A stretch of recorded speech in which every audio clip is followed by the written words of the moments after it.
میں نوٹ کر رہا تھا کہ قرآن مجید میں، بلکہ اکثر میں جو میرے پاس لوگ آتے ہیں نا کاؤنسلنگ وغیرہ کے لیے، انہیں میں سمجھاتا ہوں کہ دیکھو قرآن میں کوئی بھی ایک سٹوری بھی ہوپ لیس نہیں ہے، دنیاوی نتائج کے حوالے سے بھی، ایک تو ہے نا اخروی نتائج کے حوالے سے تو ہوپ لیسنس ہو ہی نہیں سکتی مومن کو، دنیاوی نتائج کے حوالے سے ہوپ لیسنس نہیں ہے۔ آپ دیکھیں حضرت یعقوب علیہ السلام، ان کا غم اس لیول کا تھا کہ اتنا روئے کہ اندھے ہو گئے، لیکن ایٹ دی اینڈ بیٹا بھی واپس ملا، بادشاہ بن کے واپس ملا، اور بینائی بھی واپس آئی۔ حضرت ایوب کا میں تفسیر پڑھ رہا تھا ڈاکٹر صاحب، سورہ انبیاء میں کافی انبیاء کو اللہ تعالیٰ نے ڈسکس کیا ہے، اسماعیل اسلام، ذوالکفل،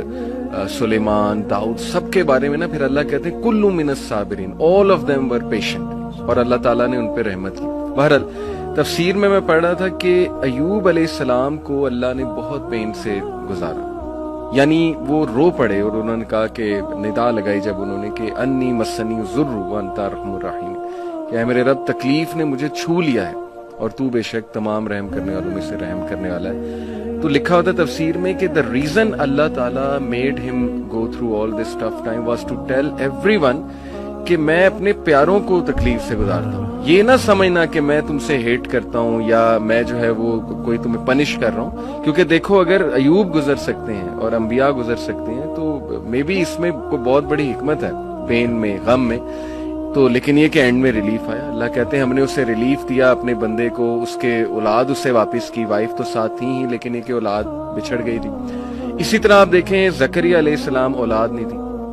رو پڑے۔ مریم علیہ السلام کو ایک دن دیکھا کہ ان کے پاس پھل ہیں،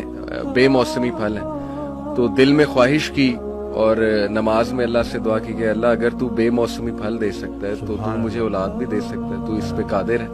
اور پھر یہ الفاظ کہ اللہ میں تجھ سے دعا کر کے کبھی مایوس ہوا ہی نہیں۔ تو آپ دیکھیں کہ اس وقت بچے دیے اور پھر وہ خود ہی حیران ہو گئے،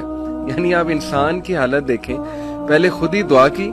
پھر جب اللہ تعالیٰ نے بچہ دے دیا تو حیران ہو گئے، کہتے اے رب مجھے کیسے ہو سکتا ہے۔ اسی طرح کئی مثالیں ڈاکٹر صاحب ہیں، یوسف علیہ السلام کی، موسیٰ علیہ السلام، یعنی